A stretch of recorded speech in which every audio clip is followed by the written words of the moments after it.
சந்தோஷ் கோஸ் SSC GD physical வந்து பாத்தீங்கன்னா இன்னைக்கு வந்து ஸ்டார்ட் ஆயிடுச்சு. போறவங்க எல்லாத்துக்கும் ஒரு ஆல் தி பெஸ்ட். இனிமேல் போறவங்க எல்லாம் பாத்தீங்கன்னா நல்லா ப்ரிப்பரா போய்க்கோங்க. நம்ம எதிர்பார்த்த மாதிரியே பாத்தீங்கன்னா கிரவுண்ட்ல தான் பாத்தீங்கன்னா வந்து வச்சிருக்காங்க. ஒரு லேப் வந்து பாத்தீங்கன்னா 385 மீட்டர். நம்ம வந்து பாத்தீங்கன்னா மொத்தம் 13 லேப் வந்து பாத்தீங்கன்னா நம்ம வந்து கம்ப்ளீட் பண்ணணும். நம்ம தான் ஒவ்வொரு லேபும் நம்ம எத்தனை லேபு போறோம் அப்படிங்கிறது நம்மளுக்குள்ளதான் மைண்ட்ல கால்குலேட் பண்ணிக்கிற மாதிரி இருக்கும். அவங்க யாருமே நம்ம எத்தனை லேபு போறோம்னு சொல்லி யாரும் இன்ஃபர்மேஷன் கொடுக்க மாட்டாங்க. நம்ம காலை வந்து பாத்தீங்கன்னா சிப் வந்து கட்டியிருப்பாங்க. நீங்க 13 லேப் கவர் பண்ணி நீங்க ஸ்டாப் பண்ணிக்கலாம்.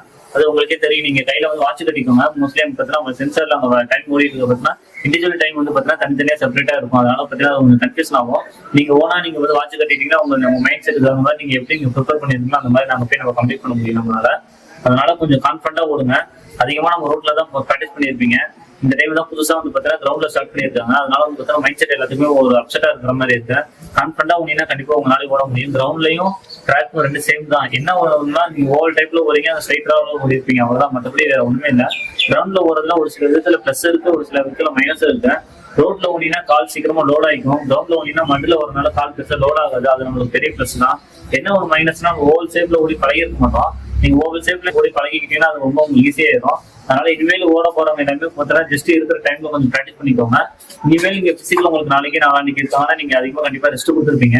கண்டிப்பா கான்ஃபிடண்டா ஓடணும்னு நினைச்சா உங்களால கண்டிப்பா ஓட முடியும். அதனால கான்ஃபிடண்டா ஓடுங்க. நீங்க ஈவெண்ட் ஸ்டார்ட் பண்ணதுக்கு அப்புறம் முடிஞ்ச அளவுக்கு ஃபர்ஸ்ட் ட்ராக் ஒட்டி வந்துருங்க. நீங்க வந்து பாத்தீங்கன்னா கொஞ்சம் ட்ராக் ஒட்டி ஓடாம கொஞ்சம் அவுட்டர்ல ஓடிங்கன்னா கண்டிப்பா உங்க மீட்டர் வந்து ரொம்ப டிஸ்டன்ஸ் கவர் ஆயிடும்.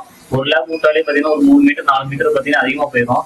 நீங்க ஃபுல் அண்ட் ஃபுல்லா அவுட்டர்லேயே ஓடிட்டீங்கன்னா கிட்டத்தட்ட பாத்தீங்கன்னா 25-30 மீட்டர் பாத்தீங்கன்னா அதிகமா வர மாதிரி இருக்கும். அதனால சைடு போடும்போது ரைட் சைட்ல சைடு போட்டுட்டு டக்குனு ஃபர்ஸ்ட் ட்ராக் ஒட்டி ஓட ட்ரை பண்ணுங்க. சைடு போடும்போது எப்பவுமே கம்பல்சரி ரைட் சைட்ல இருங்க. லெஃப்ட் சைட்ல ஓடும்போது கால் தடிக்கி கீழே ஸ்லிப்பா இருக்கு, நிறைய பாசிபிலிட்டி இருக்கு. அதனால எப்ப யாரும் நீங்க ஓவர் டேக் பண்ணாலும் ரைட் சைட்ல ஓவர் டேக் பண்ணீங்கன்னா உங்களுக்கு சேஃபா உள்ள போய்க்கலாம், ஒன்றும் பிரச்சனையே இருக்காது. அதே மாதிரி லைன் ஒட்டி ஓடுங்க, ஓகேங்களா? அதே மாதிரி பாத்தீங்கன்னா நல்லா வார்ம் அப் பண்ணி ஓடுங்க. வார்ம் அப் பண்ணிட்டு ஓடாம இருந்தீங்கன்னா கண்டிப்பா வந்து பாத்தீங்கன்னா நம்ம ரேஸ் வந்து நல்லா திருப்தியா ஓட முடியாது. நீங்க எப்படி நீங்க உங்க கிரவுண்ட்ல நீங்க நல்லா வார்ம் பண்ணிட்டு ஓடுங்களோ அதே மாதிரி அதே ஸ்டைல்ல வார்ம் பண்ணிக்கோங்க. இந்த இடத்துல வார்ம் அதிகமாக ஆகலைன்னா நீங்க ஸ்ப்ரே ஒரு ஆயில்மெண்ட் இந்த மாதிரி யூஸ் பண்ணிட்டு பாடியை நல்லா வார்ம் பண்ணிட்டு ஓடும்போது உங்களோட பர்ஃபார்மன்ஸ் இன்னும் நல்லா பெஸ்டா இருக்கும். அதே மாதிரி நீங்க முன்னாடி நாள் இன்டேக் ஃபுட் எல்லாம் பாத்தீங்கன்னா ப்ராப்பரா எடுத்துக்கோங்க. ஈவன் டைம் அப்படி இருக்கனால ஃபுட் வந்து ப்ராப்பரா இல்லாம எடுத்துக்காதீங்க. நைட் எல்லாம் பாத்தீங்கன்னா நல்லா ஃபுல்லா சாப்பிடுங்க. சாப்பிடாம ஓடிங்கன்னா காலையில கண்டிப்பா ஓடுறது ரொம்ப கஷ்டமா இருக்கும். ஏன்னா அடுத்த நாள் பாத்தீங்கன்னா ரொம்ப டைம் இப்பதான் ரொம்ப டைம் சீக்கிரம் முடிச்சிட்டாங்க. இந்த டைம் 50 பேர் ஒரு நாள் கண்டிப்பா டிலே ஆகும். ரொம்ப லாஸ்டா வரவங்களுக்கு கண்டிப்பா பாத்தீங்கன்னா பசி வந்துடும்.